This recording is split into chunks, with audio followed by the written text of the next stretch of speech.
রংপুর একটা শহর যে শহরের প্রাণ লালবাগ, যেখানে না গেলে মনে হয় রংপুর অসম্পূর্ণ। কখনো ভেবে দেখেছেন কেন নামটা লালবাগ? লালবাগ নামের পিছনে আছে এক মুগ্ধকর ইতিহাস।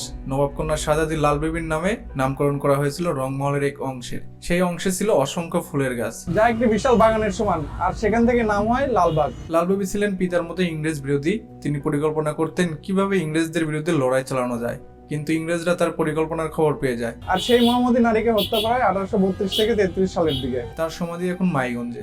ইতিহাস, সংস্কৃতি আর মানুষের জীবনযাত্রা মিলনে গড়ে ওঠা এই লালবাগে নতুন সংযোজন হয়েছে প্রতীকী এই ভাস্কর্য লালবাগের বাগ। ভাস্কর বিপ্লব দত্তের নকশায় নির্মিত এই শিল্পকর্ম এখন লালবাগ মোড়ের প্রধান আকর্ষণ, যা ইতিহাস বিকৃত হচ্ছে বলে মনে করা হয়।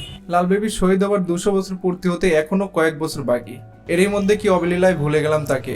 রংপুরে তার স্মৃতি রক্ষার কোনো উদ্যোগ চোখে পড়ে না। তার নামে নেই কোনো প্রতিষ্ঠান। লাল বিবির বাগানে এখন বাঘ চড়ে বেড়ায়, আর বিলুপ্ত পায় কবরে নিরন্তর ডেকে যায় ঝিঝি পোকা।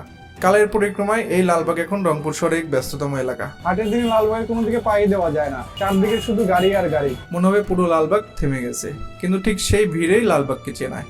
লালবাগের পাশে দাঁড়িয়ে আছে রংপুরের গর্ব কারমাইকেল কলেজ। 100 বছরের বেশি ইতিহাস, উত্তরবঙ্গের শিক্ষার বাতিঘর। এখান থেকে বের হয়েছেন অসংখ্য গুণী মানুষ, যা আপনি ভাবতে পারবেন না। লালবাগকে আলাদা করে তোলে এখান দিয়ে চলে যাওয়া ট্রেনের লাইন। ট্রেন হুইসেল দিয়ে ধীরে ধীরে চলে গেলে মনে হয় শহরটা কেঁপে ওঠে। আর খাবারের কথা, হ্যাঁ, লালবাগ মানে স্বাদ, বিরিয়ানির দোকান, ভিড় আর ভিড়। আর সেই বিখ্যাত লালবাগের জিলাপি একবার খেলে মনে হয় আসল রংপুরের স্বাদ এখানে লুকানো। লালবাগ শুধু একটা জায়গা নয়, এটা ইতিহাস, ভিড়, আবেগ, শিক্ষা আর স্বাদের মিলবন্ধন। রংপুর মানেই লালবাগ।